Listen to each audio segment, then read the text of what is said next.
honestly, like, I was really excited to just get out there and play, and especially getting to do it for the first time this season in front of these fans was really cool for myself. And like, just seeing the amount of people and young girls and young boys that stand there and like scream for me to sign their stuff, like, I don't take that for granted. Like, that's so cool. Like, I would be lying to you if I thought that was like just like normal and everybody gets to do that. Like, they don't. So I'm glad I can be a role model for them, and you know, they have a great impact on me too. And you know, that's why you do it. You know, even at the end of the day, say I scored 0 points, I'm sure they still would have been there screaming my name and wanting an autograph. And I think that just really kind of puts into perspective the impact. And you know, there's a lot more bigger things in life than basketball.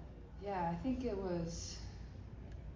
it's hard to put into words like what exactly it means to me. It's almost overwhelming to a point. Like, I'm just very, very thankful to be able to come back to a place that continues to support me and see old friends that are having a great time getting to watch me do my thing, that don't play basketball anymore, that are just my friends, and spending time with them. Like, even though it was just dinner last night, like, it's just fun to come back here and like kind of feel like you're in college again in a way. But also it was a little weird, like going in the locker room, but I don't know, something about this gym like just makes me play well, and these shoes, like, it just, I don't know, so there's something about it. But I just a lot of gratitude, and just thankful I can share it with my family too. A lot of them were here, my grandparents were here, and they don't get to come to many either. And yeah, these are the moments that like you never take for granted, and you kind of just want to stay in for forever. So I'm certain I would be looking back at a lot of pictures and videos from today.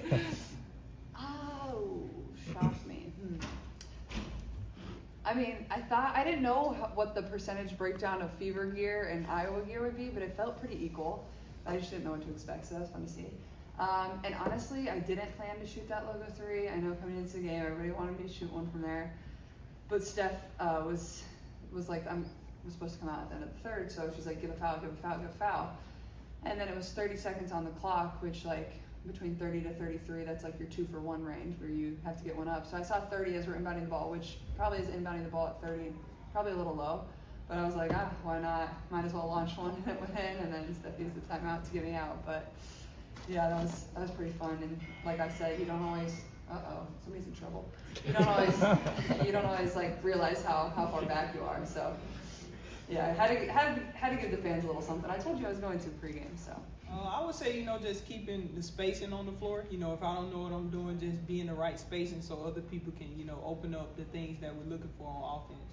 To the vets, they give me a lot of great wisdom and knowledge, and, just to be myself, being under control and having that composure and knowing, like, I'm a great player, just having that confidence in myself and believing in myself, that's how I'm able to stay poised out on the court. Just pushing the pace and just keep going, not settling for who we were playing with. We're just getting ready to play, those bigger opponents and to win a championship. So we just had our mind focused on what we wanted to do and just keep the pace and not worry about the score. There are, and especially with our team, we're going to have quality depth at every position. And there are going to be some games where these women deserve to play and they're not going to play. There's going to be some games where they're in and out of rotation, and they have to stay ready. Because when their number is called, they've got to be able to impact the game in a positive way. And so, number one, everybody was ready to go. Everybody impacted the game in a positive way. Number two, and this really carried over from our game yesterday against Washington, I thought our defense was really good. It wasn't perfect. Our coverages, our execution wasn't perfect, but our multiple levels of effort. We are going to be a team that gets into people on the defensive end. We have quality depth so we can play 94 feet.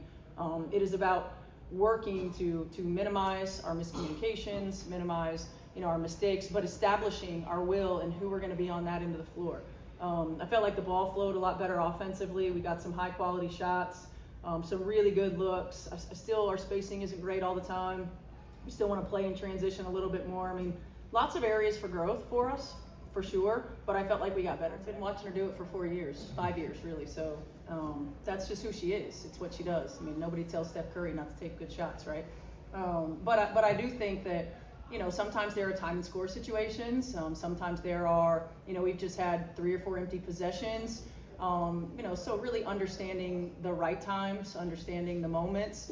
She knew she was coming out of the game, so she was going to take that logo 3. So it was, it was a good momentum builder. And of course, what everybody wants to see from Caitlin, especially in this arena. It's what you've seen, whether it's from the outside on television or being here broadcasting. But to actually feel the energy, I mean, it is a thing when you talk about having a sixth man, so to speak. Crowd energy, it gives you a lift, it gives you a boost. It's why we all do what we do, like to feed into these kinds of environments. And so it was a lot of fun. You know, I think for the WNBA and the opportunities that we have to bring our game to areas where fans can engage. Like oftentimes it's difficult for fans in the summertime to get to a WNBA city. And we have great college basketball fan bases throughout the country that deserve an opportunity to witness these women doing what they do at the highest level. And so I love these kinds of environments and opportunities for our team, for our league, and of course to bring, you know, special talents back home.